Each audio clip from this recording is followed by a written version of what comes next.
One of the greatest athletes of all time.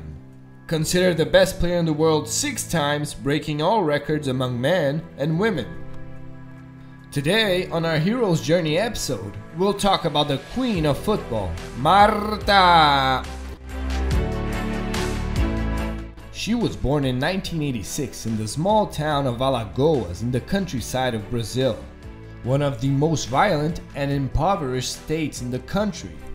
The athlete had a simple and humble childhood, as her father abandoned the family when she was only 1 year old. Since then, Marta and her 3 siblings were raised by her mother, Vieira da Silva. Marta's passion for football emerged in the early years of her life. As a child, she enjoyed playing with boys. She was always the only girl in the group, living in a time when sexism was still strong against women's participation in sports. But Marta managed to overcome discrimination and judgment from an early age. However, her family's financial situation required her to work to help support the household. In her adolescence, Marta divided her time between being on the football fields and working, pushing a wheelbarrow for hours, filled with food and products to be sold at the local market. She also sewed clothes and accepted other gigs, such as washing dishes for neighbors, to earn any amount of money that could help her family survive. But the football gods truly wanted her to continue blazing the path of the ball. During a children's futsal cup, one of the region's main competitions, a coach named Luis Euclides, nicknamed Tota, enchanted by her skills, allowed young Marta to play with the boys. Now that's a good scout. Take that, Manchester United. She was so above average that the situation in the championship became complicated. Even in her growing phase, she already demonstrated great technique and strength, often winning races and body challenges with the boys. This caused some envy among players who, so they wouldn't feel embarrassed on court, started to hurt her and even threaten her life. Legend has it that from then on, the art of football began to disappear. To protect their star player, the coach decided to keep her away from the games. The competition officially became known as the Male Futsal Cup, completely preventing girls from participating. Well, if you boys are so tough, what are you all scared anyways, you bunch of pansies? Despite the young girl's disappointment in not being able to play anymore, she didn't give up. After a few days, Coach Tota arranged trials for Marta in Rio de Janeiro. She would have 2 tests ahead of her, first at Vasco and then at Fluminense, 2 traditional clubs in Brazil. Doing extra work and with the financial help of close people, Marta managed to gather a small amount of money, enough to buy a bus ticket and travel alone at the age of 14 to fulfill her dream of becoming a player. Imagine a short and skinny 14-year-old girl traveling alone by bus to pursue her dream. That takes some balls, right? Well, metaphorically. The curious fact is that Marta didn't even take the test at Fluminense because she was immediately approved in her first training session at Vasco. In the first few minutes of the test, playing with other girls, she made some brilliant moves with the ball that caught the attention of the entire coaching staff. She trained at Vasco for 3 years until she was loaned to Santa Cruz in Minas Gerais, where she stayed for a short time. Shortly after, a great opportunity arose for her dream to come true. She was transferred to a club in Europe and saw the doors open in the cold of Sweden. The football queen began to stand out in the world when she started playing for Umeå IK in the Swedish First Division. She stayed there for 5 seasons from 2004 to 2009, and thanks to her meteoric evolution, she won her first award for the best football player in the world in 2006 at just 20 years old. What are you doing at 20, huh? Get out of the couch. In 2009, the athlete was hired by the Los Angeles Soul team. Playing on American soil, Marta quickly adapted and soon became the top scorer in the National Women's Soccer League, leading her team to the final.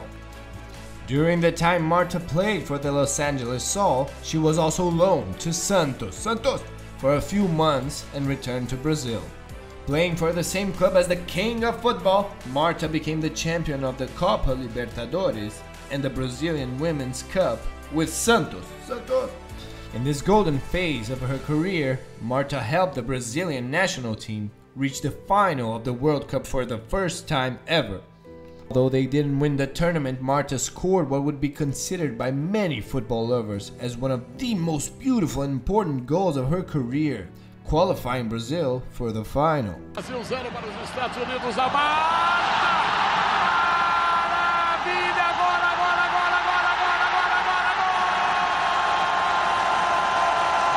The Brazilian national team may have lost the final, but that didn't stop Marta from winning the tournament's top scorer award with 7 goals.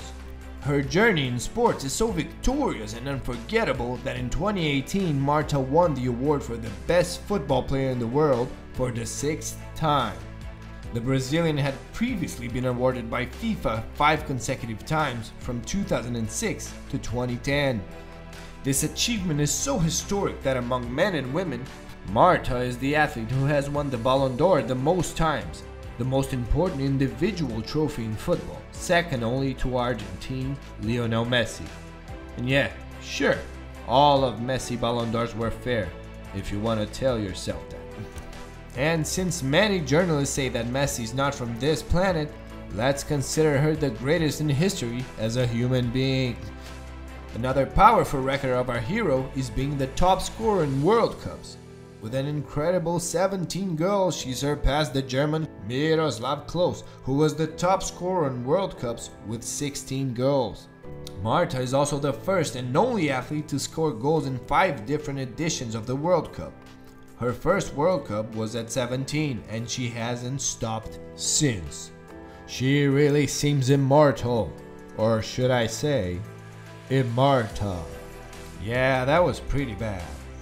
In 2015, Marta surpassed Pelé, the king of football, and became the top scorer in the Brazilian national team. Currently, she has 117 goals. Pelé has 95 goals scored with the Brazilian jersey. And she still has an active contract with the women's team Orlando Pride in the USA. It's just a privilege for us to still be able to watch a game of this great legend. Marta immortalized her feat on the Walk of Fame at the Maracanã Stadium, one of the most famous stadiums in the world. She's the only woman with her footprints alongside great national football players like Pelé, Garrincha, Ronaldinho, and Zico.